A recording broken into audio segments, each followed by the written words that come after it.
धीरज sir commerce classes में आपका एक बार फिर से हार्दिक स्वागत है। जैसे कि आप स्क्रीन पर देख रहे हैं, इस वक्त आपके सामने है फाइनेंशियल अकाउंटिंग, वो भी स्वाति पब्लिकेशन की, जिसमें हम इंसॉल्वेंसी अकाउंट की प्रॉब्लम, वो भी लॉन्ग क्वेश्चन, जैसे कि यहाँ देख रहे हैं लॉन्ग आंसर न्यूमेरिकल क्वेश्चंस। बच्चों ने व्हाट्सएप पे भी मैसेज किया और कॉल भी किया कि आप लॉन्ग क्वेश्चन स्वाति पब्लिकेशन की बुक का बनाइए, और कुछ लोगों ने केजी पब्लिकेशन के बारे में भी बताया कि भाई उसकी भी न्यूमेरिकल प्रॉब्लम आपके पास जानी चाहिए। तो भाई आज हम शुरू कर रहे हैं केजी पब्लिकेशन के बजाय स्वाति पब्लिकेशन की बुक से न्यूमेरिकल।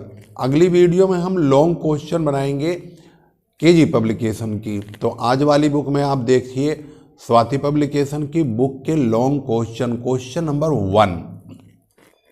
जैसे कि आप देख रहे हैं, the trial balance of mister Deepak as on 30 June 2010 was as under. यहाँ पर ट्रायल बैलेंस दिया हुआ है मिस्टर दीपक का, जिसमें मशीनरी है 9,000 की, लेकिन उसे बेच करके मिलेगा 6,000 रुपये, और फर्नीचर है 6,000 रुपये का, उसे बेचेंगे तो प्राप्त होगा 1,500 रुपये। कैश इनके पास मात्र 30 रुपये का है, लगता है इसी वजह से दिवालिया भी हुए हैं। सन्ड्री क्रेडिटर्स इनके पास 15,000 रुपये का है। इसके बाद जो इनके पास अदर इन्फॉर्मेशन और है वो यहाँ पर मौजूद है, जिसमें प्रिफरेंशियल क्रेडिटर्स के बारे में कहा गया कि ये 12,000 के हैं। कैपिटल इनके पास 12,030 रुपये का है। ड्राइंग 9,000 का है। प्रॉफिट एंड लॉस का बैलेंस ये लॉस है क्योंकि ये डेबिट साइड में लिखा है, अगर ये क्रेडिट में होता तो इसे प्रॉफिट माना जाता। टोटल 39,030 रुपये का ट्रायल बैलेंस का टोटल है। इस चैप्टर के शुरू होने पर यहाँ पर मंदिर है और मंदिर में शंखनाद हुआ, आपने 3 बार शंख की गूंज भी सुनी। इसका मतलब है कि यह चैप्टर बहुत ही महत्वपूर्ण है और 1996 के बैक पेपर में भी ये क्वेश्चन आया हुआ है। तो चलिए शुरू करते हैं इसको, आपको ध्यान से देखना होगा। यहाँ पर हमने लिखा Swati publication financial accounting BCom semester 2 statement of affairs as on 30 June 2010। इसके बाद आपको इस फॉर्मेट को बहुत ध्यान से देखना है, कैसे हम इसको प्रेजेंट करेंगे, कैसे इसके अमाउंट को लिखेंगे, यह एक एक पॉइंट आपको बहुत अच्छी तरह समझना होगा। Gross liabilities expected to rank assets और एस्टिमेटेड टू प्रोड्यूस रुपीज। इस प्रकार से आप इसको कॉलम को बहुत अच्छी तरह से पहले प्रिपेयर करेंगे, मेंटेन करेंगे। सबसे पहली लिस्ट इनकी है लिस्ट ए, जिसका नाम है unsecured creditors as per list A. इसको आप कैपिटल या स्मॉल लेटर में लिख सकते हैं। इस लिस्ट में उस क्रेडिटर का नाम आता है जिसके पास किसी भी प्रकार की सिक्योरिटी के तौर पर कोई भी चीज़ गिरवी पर नहीं होती है। इस क्वेश्चन के मुताबिक ऐसा व्यक्ति, ऐसे क्रेडिटर कौन है? तो इन्होंने लिखा है सन्ड्री क्रेडिटर 15,000 रुपये। इसके अलावा और कोई भी क्रेडिटर्स कहीं लिखा नहीं है। ये प्रेफरेंशियल क्रेडिटर है, ये तो लिस्ट डी में आता है।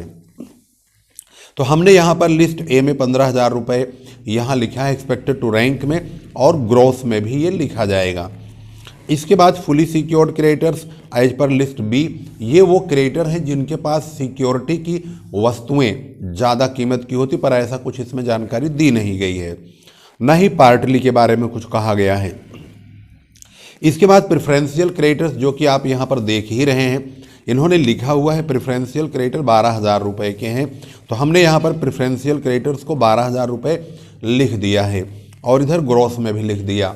इस प्रकार से ग्रॉस का जो टोटल है टोटल 27,000, और एक्सपेक्टेड टू रैंक का जो टोटल है वो 15,000 रुपये का हो रहा है।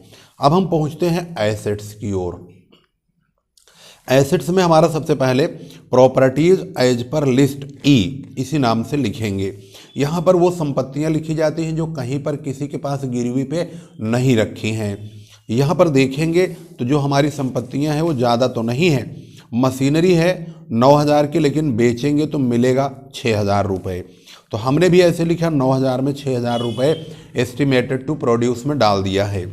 फर्नीचर है 6000, मिलेगा बेच के 1500, ऐसा ही हुआ 6000 में 1500। कैश इनके पास 30 रुपये हैं। ये इनके पास संपत्तियां हैं जो नीलामी के तौर पर इस्तेमाल होंगी। उसके बाद अगली लिस्ट है book debts as per list F. हालांकि बुक डेप्ट्स के बारे में कोई जानकारी नहीं है, बिल ऑफ एक्सचेंज के बारे में भी नहीं है। ये लिस्ट जी है और ये लिस्ट एफ है। तो यहाँ पर हमने डैश लिख दिया। इनको लिखने की ज़रूरत है भी और नहीं भी। अगर लिखेंगे तो आपको याद रहेगा, नहीं लिखेंगे तो क्योंकि अमाउंट नहीं है तो नहीं लिखेंगे तो कोई दिक्कत भी नहीं है। टोटल संपत्तियों की नीलामी करके 7530 यानी 7530 रुपये, 7530 रुपीज़ का कलेक्शन आया है। इसमें से सबसे पहला पेमेंट प्रेफरेंशियल क्रेडिटर्स का होता है। तो यहाँ पर प्रेफरेंशियल क्रेडिटर्स 12000 के हैं, जबकि कलेक्शन होके 7530 रुपये ही प्राप्त हुए हैं। अगर हम प्रेफरेंशियल क्रेडिटर्स का पेमेंट करेंगे तो 12000 का, तो 7530 में से 12000 घटाएंगे तो 4470 रुपये उल्टा माइनस में ही ये बैलेंस आएगा। यानी हमारे जो क्रेडिटर हैं ये 12000 के, इनके 7500 रुपये चुका, मतलब 7530 रुपये देने के बाद यही क्रेडिटर 4470 रुपये के बच जाएंगे। और हमारे पास 15000 के क्रेडिटर ऑलरेडी पहले से ही यहाँ पर दिए गए हैं। तो हमें जो पैसा चुकाना होगा 4470 तो इसका चुकाना होगा और 15000 इसका चुकाना होगा। तो जब हम इसमें से इसे माइनस करेंगे तो ये ऑलरेडी माइनस में है, तो ये और ये दोनों जुड़ करके टोटल जो कमी होगी वो 19470 रुपये की होगी, जिसका नाम होगा deficiency as per list H. इसके बाद हम बनाएंगे डेफिशिएंसी अकाउंट। डेफिशिएंसी अकाउंट बनाने के लिए इसका वैसे तो बुक में फॉर्मेट आपके है ही, लेकिन अगर आपको फॉर्मेट नहीं मालूम तो आप सवाल बनाते चलिए, आपको समझ में आ जाएगा। तो यहाँ पर हम लिखेंगे डेफिशिएंसी अकाउंट पार्टिकुलर्स रुपीज़। इसमें टू और बाई का प्रयोग बिल्कुल नहीं करेंगे। सबसे पहले कैपिटल और डेफिशिएंसी इंटरेस्ट ऑन कैपिटल इधर लिखना होता है। फिलहाल हमारे क्वेश्चन के मुताबिक कैपिटल तो है और डेफिशिएंसी हमने निकाला ही है, तो कैपिटल यहाँ पर है 12030 का, उसको हम लिखेंगे। डेफिशिएंसी 19470 रुपये जो अभी अभी निकाला है उसको लिखेंगे। इसका टोटल 31500 आएगा। और प्रॉफिट एंड लॉस में अगर प्रॉफिट होता तो हम यही लिखते, लेकिन इसमें लॉस है, तो लॉस क्योंकि डेबिट साइड में बैलेंस दिखाया गया है तो 15000 का लॉस यहाँ डालेंगे। और उसके बाद ड्राइंग भी इनके पास 9000 है तो यहाँ भी लिख देंगे ड्राइंग।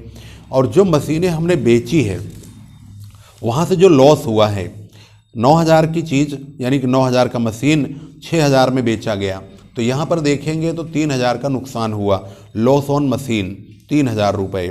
और यहाँ पर फर्नीचर देखेंगे तो 6000 का मिला है 1500 रुपये, तो 4500 का यहाँ भी लॉस हो गया है। तो इस प्रकार से डेफिशिएंसी का इधर का टोटल 31500 रुपये है। अब अगर हम बुक में मैच करते हैं, इसका आंसर अगर मिलाएं, इसका आंसर मिलाने पर टोटल स्टेटमेंट ऑफ अफेयर्स 15000 रुपये, जो कि हमने आपको यहाँ दिखा दिया। टोटल स्टेटमेंट ऑफ अफेयर्स ये रहा 15000 रुपये। इसके बाद है ग्रॉस लायबिलिटी 27000 रुपये, तो ये रहा ग्रॉस लायबिलिटी 27000 रुपये। उसके बाद डेफिशिएंसी 19470 रुपये ये रहा। उसके बाद टोटल डेफिशिएंसी 31500 रुपये, जो कि यहाँ पर आपको दिखाया ही गया है। इस प्रकार से क्वेश्चन नंबर 1 बहुत ही बेदाग, बहुत ही बेहतरीन तरीके से आपके पास जा रहा है। वीडियो शेयर जरूर कीजिए। लॉन्ग क्वेश्चन की शुरुआत हो चुकी है, क्योंकि आपकी काफ़ी दिनों से डिमांड रही है। हमने सोचा शॉर्ट बनाएंगे, लेकिन क्योंकि बार बार फ़ोन आने से हमें लगा कि आपको ज़्यादा लॉन्ग की आवश्यकता है, इसलिए हमने लॉन्ग की शुरुआत कर दी है और वीडियो इसकी कंटिन्यू जाएगी। अब हम इसमें स्वाति पब्लिकेशन की तो आपके पास हम वीडियो दे ही रहे हैं। हम केजी पब्लिकेशन के बच्चों के, मतलब जो केजी पब्लिकेशन की बुक पढ़ रहे हैं स्टूडेंट्स, उनके भी क्वेश्चन हम लॉन्ग के बना करके उनको देंगे। हाँ, थंबनेल में आपको केजी पब्लिकेशन और स्वाति पब्लिकेशन का नाम लिखा जाएगा। उसमें पार्ट 1 पार्ट 2 के नाम से चलेगा, जिसमें आपको जो इसका पहचान होगी वह KG publication part 1 part 2 Swati publication part 1 part 2 के नाम से होगी। तो आपके मतलब कि जो बुक हो जो आप पढ़ रहे हो उसकी वीडियो आप देखिए, उसका प्रचार प्रसार कीजिए और कमेंट भी करते रहिए। मैं देखता हूँ वीडियो आपके पास जाती है, आप समझते हैं, पढ़ते हैं, लेकिन कमेंट नहीं करते। मोटिवेशन मुझको नहीं मिलता है, इसलिए मज़ा नहीं आता है। इसलिए आप लोग कमेंट भी कीजिए और वीडियो की डिमांड और ज़्यादा कीजिए। जौन से मतलब जिस चैप्टर की डिमांड आप करेंगे उस चैप्टर की वीडियो हम आप तक पहुंचाने की पूरी कोशिश करेंगे।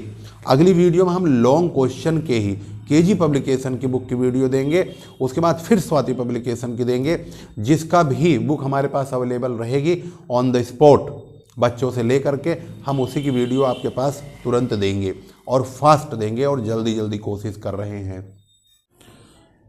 Question number second insolvency accounts में आप देख रहे हैं। क्वेश्चन नंबर सेकंड में अगर आप ध्यान से देखोगे तो ये सवाल मुझे एक बार अटपटा सा लगा। मुझे लगा इस सवाल के ट्रायल बैलेंस में एसेट्स और लायबिलिटी को लेकर कोई न कोई दिक्कत है ज़रूर। तो इसको समझने के लिए मैंने इसका ट्रायल बैलेंस पहले बनाया, तो मुझे लगा कि ट्रायल बैलेंस में कुछ न कुछ दिक्कत है ज़रूर। तो इसका मैंने ट्रायल बैलेंस बनाया। तो ट्रायल बैलेंस आप देखेंगे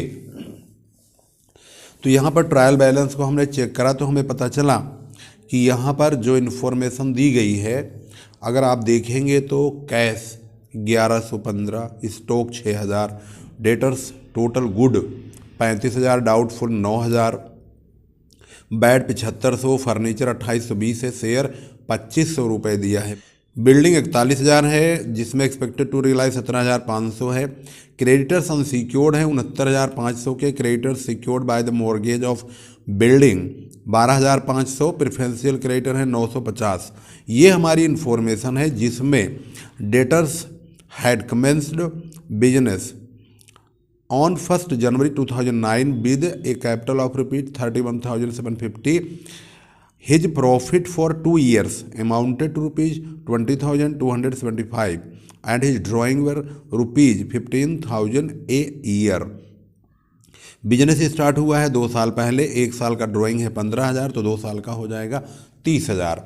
अब हम इसके आधार पर ट्रायल बैलेंस बनाते हैं। तो सबसे पहले अगर हम देखें तो ट्रायल बैलेंस कैश डेबिट में है 1115 रुपये हमने रखा, स्टॉक भी हमने रखा 6,000 का और डेटर्स भी रखे डाउटफुल, तीनों मिला करके बैड तक टोटल डेटर्स हमारे 51,500 के होते हैं। फर्नीचर 2820, शेयर है 2500 रुपये का। लेकिन यहाँ पर अगर आप देखोगे शेयर हमने 2540 लिखा है। क्यों लिखा है? क्योंकि इस ट्रायल बैलेंस में 40 रुपये की मिसिंग आ रही है और ड्राइंग 30,000 का है, तो मैंने आपको बता ही दिया। इसमें क्रेडिटर्स जो दिया हुआ है वो क्रेडिटर्स हमारे यहाँ पर हैं 69,500 के, 69,500, और क्रेडिटर्स जो हमारे सिक्योरिटी वाले हैं वे हैं बिल्डिंग पर सिक्योर्ड है 12,500, प्रेफरेंशियल क्रेडिटर्स हैं 950, 1, 2 और 3 ये क्रेडिटर्स हो गए। और लॉस इसमें दिया हुआ है जो कि इनको बिजनेस में प्रॉफिट हुआ है 20,275 रुपये का। ट्रायल बैलेंस अगर जब बनाते हैं तो उसको हम क्रेडिट साइड में लिखते हैं प्रॉफिट होने पर, और लॉस होने पर डेबिट में लिखते हैं। अब यहाँ पर प्रॉफिट हुआ है तो 20,275 रुपये, कैपिटल ये है ही है। इनका टोटल और इसका टोटल करने पर हमें 40 रुपये की डिफरेंस नज़र आया। वो 40 रुपये किसी न किसी एसेट्स में है ज़रूर, तो वो 40 रुपये हमने 2540, ये 2500 रुपये दिया है, जिसे हमने 2540 बनाया। इसका मतलब साफ है कि इसमें सवाल बनाते समय सवाल में 40 रुपये की मिसिंग की गई है। अब वो कहाँ हुई थी ये नहीं मालूम, लेकिन हमने समझा कि किसी एसेट्स में गड़बड़ी है तो उसको हमने शेयर में इंक्लूड किया, इसे 2540 बनाया और ये ट्रायल बैलेंस तैयार हो गया। क्योंकि जब तक ट्रायल बैलेंस नहीं मिलेगा तब तक आपका सवाल बिल्कुल सही नहीं होगा। अब हम सवाल बनाते हैं और सवाल अब धड़ाधड़ बनता चला जाएगा क्योंकि हमारा ट्रायल बैलेंस बिल्कुल एब्सोल्युटली राइट है।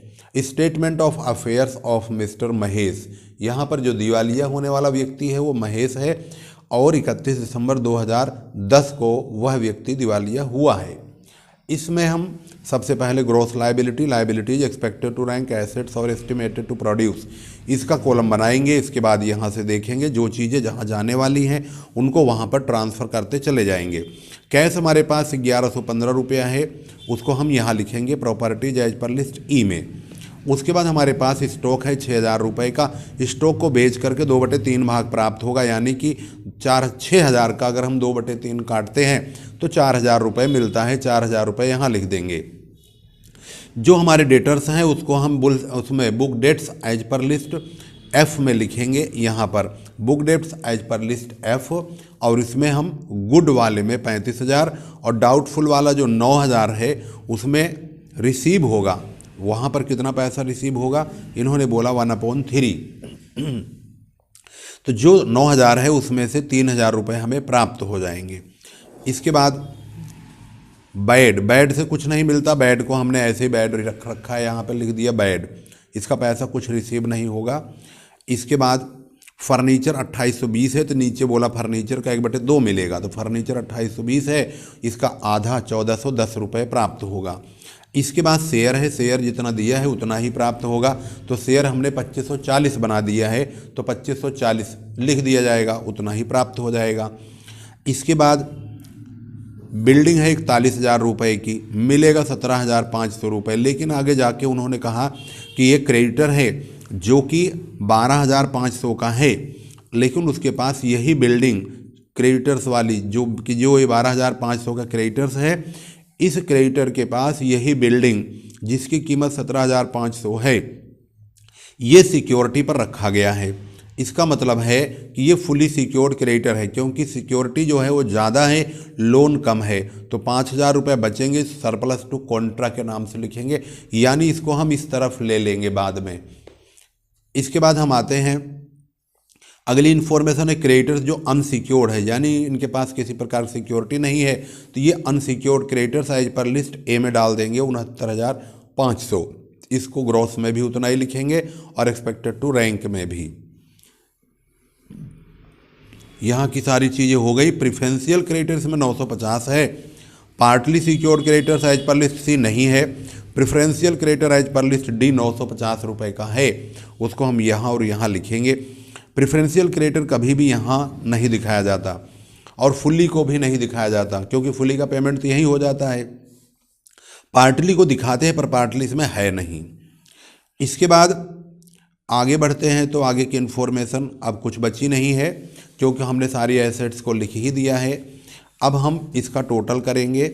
यहाँ पर bill of exchange as per list G है, जो कि है नहीं इसमें, तो जो ये सरप्लस फ्रॉम कॉन्ट्रा लिखा गया है, सरप्लस टू कॉन्ट्रा है, तो यहाँ पर सरप्लस फ्रॉम कॉन्ट्रा, यानी कि ये फालतू वाला पैसा अपोजिट साइड में, कॉन्ट्रा मीन्स अपोजिट साइड, यानी ये 5,000 अपोजिट साइड में इधर भेजेंगे तो यहाँ आ जाएगा। हमारी जो टोटल एसेट्स की नीलामी हुई है, इनका अगर टोटल करते हैं तो 52,065 रुपया, यानी 52,065 रुपीज़ की वसूली हुई। इसमें हम सबसे पहले प्रिफरेंशियल क्रेडिटर इनको माइनस करेंगे, 51,115 रुपये हमारे वसूली का पैसा बचेगा, लेकिन हमें 69,500 रुपये के क्रेडिटर का पेमेंट करना है, तो 51,115 माइनस करेंगे तो 18,385 रुपये का डेफिशिएंसी आएगा।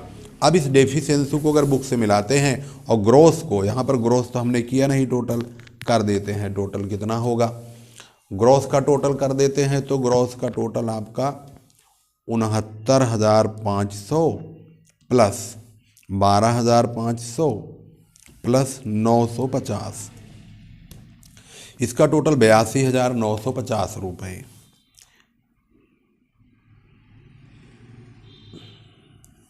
हालांकि इसके ग्रॉस के टोटल से कुछ लेना देना नहीं होता है, क्योंकि इससे हमें कुछ नहीं करना है, इसका टोटल 82,950 है।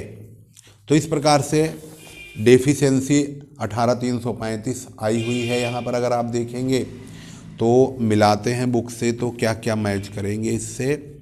सबसे पहले 82,950 ग्रॉस लाइबिलिटी हो गई, स्टेटमेंट ऑफ अफेयर्स का टोटल हो गया 69,500, डेफिशिएंसी 18,385।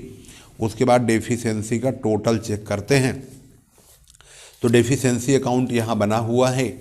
इसमें सबसे पहले हम कैपिटल लिखते हैं और डेफिशिएंसी और बिजनेस प्रॉफिट, ये तीन चीज़ें सबसे पहले नंबर पे आता है।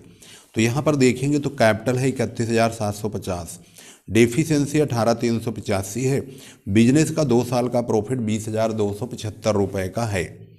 क्योंकि वो ट्रायल बैलेंस नहीं बना था, तो यहाँ हमने कुछ और भी देखा चेक करके, तो पता चला वो सब गड़बड़ है, पहले ट्रायल बैलेंस ही बनाना पड़ेगा। तो हमने ट्रायल बैलेंस यहाँ पर बना के दूध का दूध पानी का पानी कर दिया, यानी कि सवाल में जो मिसिंग थी उसका पता लगाया। तो इसके बाद अब हम इस साइड का देखेंगे, तो यहाँ पे सबसे पहले ड्राइंग इन्होंने 1 साल का दिया, 15,000 ए ईयर यानी 1 साल का। तो 2 साल पहले बिजनेस स्टार्ट हुआ, 30,000 रुपये का ड्राइंग होगा। लॉस ऑन स्टॉक को देखेंगे तो इसको चाहे यहाँ से देख लो भाई, 6,000 का स्टॉक है यहाँ पर, इन्होंने कहा 2/3 प्राप्त होगा, तो इसका 2/3 होता है 4,000, तो इसका मतलब 2,000 का नुकसान हो गया, तो हमने 2,000 लिख दिया। डेटर्स को देखेंगे, गुड को छोड़ दो, गुड से तो कोई मतलब ही नहीं है। जो डाउटफुल है 9,000 का, उसमें से यहाँ बोला गया 1/3 भाग मिलेगा, 1/3 मतलब 3,000 रुपये मिल जाएगा, तो 6,000 का फिर भी नुकसान हो गया। ये बैड वाले भगोड़े हो गए, 7 13,500, पूरे ही 13,500 डूब गया। तो कुल मिला के बुक डेट से हमें 13,500 का नुकसान हुआ है। फर्नीचर 1/2 भाग मिला, फर्नीचर वैसे 2820 का है, लेकिन कह रहा है कि 1/2 मिलेगा, तो आधा मिलेगा आधा डूबेगा, तो आधे का नुकसान हो गया 1410 रुपये का, उसको हमने यहाँ लिख दिया। अब बिल्डिंग को देखेंगे तो बिल्डिंग वैसे तो है 41,000 की, लेकिन कह रहा है कि एक्सपेक्टेड टू रियलाइज 17,500 ही मिलेगा, तो इसका मतलब 23,500 स्वाहा, यानी 23,500 का नुकसान हो गया। तो बिल्डिंग का लॉस ये हो गया। अब हमने दोनों का टोटल किया तो बड़े आराम से ये 70,410 रुपये दोनों तरफ आ गए। तो डेफिशिएंसी अकाउंट आपके सामने आपकी स्क्रीन पर मौजूद है। इस प्रकार से डेफिशिएंसी अकाउंट बनाया गया। अब सोचो अगर ये ट्रायल बैलेंस मैं नहीं बनाता तो ये भाई बुक जो है ना नाश मार देती। इसीलिए मैं केजी पब्लिकेशन की बुक पढ़ा रहा था। कुछ लोगों ने कहा स्वाति पब्लिकेशन के भी सवाल बताओ, तो मुझे लग रहा है स्वाति पब्लिकेशन में इसी वजह से समस्या भी आ रही थी कि इसके जो है क्वेश्चन में कहीं न कहीं झोल कर दिया है, जिसकी वजह से बच्चे बहुत चकमका रहे हैं और उनकी समझ में कुछ नहीं आ रहा है। तो भाई चकमकाने की ज़रूरत नहीं है, मैं आपको सवाल बना के बिल्कुल दे रहा हूँ एक्यूरेट, और वो भी जहाँ पर मुझे शंका है तो मैं ट्रायल बैलेंस बना करके मैं इसको चेक भी कर रहा हूँ कि अगर सवाल में कहीं मिसिंग होगी तो ये भी पता चल जाएगा। इसलिए आपको घबराने की ज़रूरत नहीं है। इसका सवाल हम आपको बना के एक्यूरेट देंगे, जहाँ पर सवालों में मिस्टेक होगी उसे सुधारेंगे भी। हो सकता है कि राइटर ने इस पर ध्यान नहीं दिया हो कि ट्रायल बैलेंस बना के सवाल को दे देना चाहिए या अपने आप ही कैलकुलेट करके देख लेना चाहिए कि भाई ट्रायल बैलेंस में कहाँ मिसिंग है। अगर ऐसे अनाप शनाप सवाल आएंगे तो फिर सॉल्व करने वाले भी कन्फ्यूजन में रहेंगे और फिर न टीचर की समझ में आएगा न स्टूडेंट की।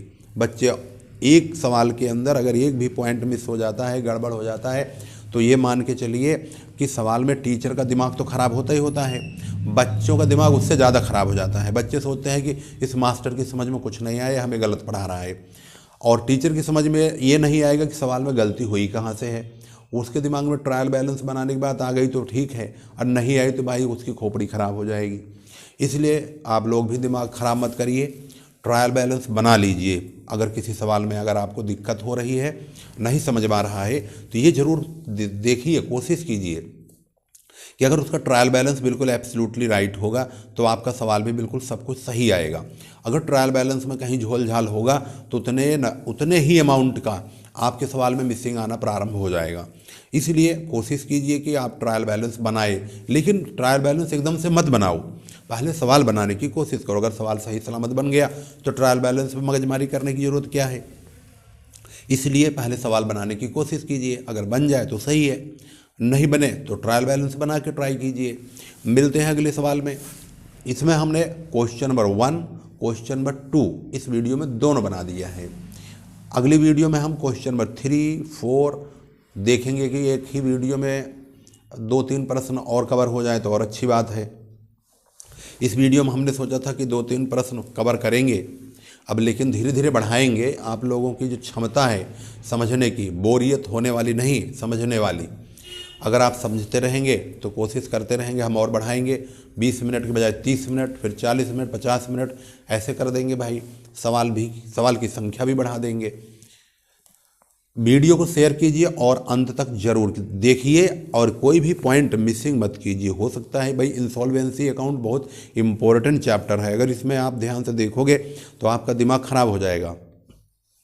क्योंकि कोई व्यक्ति कर्जे में डूबता है, कर्जे में डूबने के बाद वह कैसे अपने आप को बचाता है, यही इस चैप्टर में बताया गया है। तो इसलिए इसकी बारीकियों पर ध्यान दीजिए, जो समझाया जाए उसको समझने की कोशिश कीजिए और अपने कमेंट में अपने सुझाव भी देते रहिए। ये ऐसा नहीं है कि मैंने आपको दिखाया और आप देखे और खाए और सो गए। भाई थोड़ा सा दूसरों को भी बता दो, शेयर कर दो और कुछ कमेंट कर दो। मतलब कहने का कि भाई धरती पे आए हैं तो दूसरों के लिए भी तो काम करना चाहिए और अपने लिए सारी फिर तो स्वार्थ हो जाएगा। इसलिए हमारे लिए यही है कि आप दूसरों को शेयर करिए। दूसरों के लिए ये है कि अगर आप शेयर करेंगे तो उनको भी फ़ायदा हो जाएगा। मिलते हैं अगली वीडियो में अगले क्वेश्चन के साथ।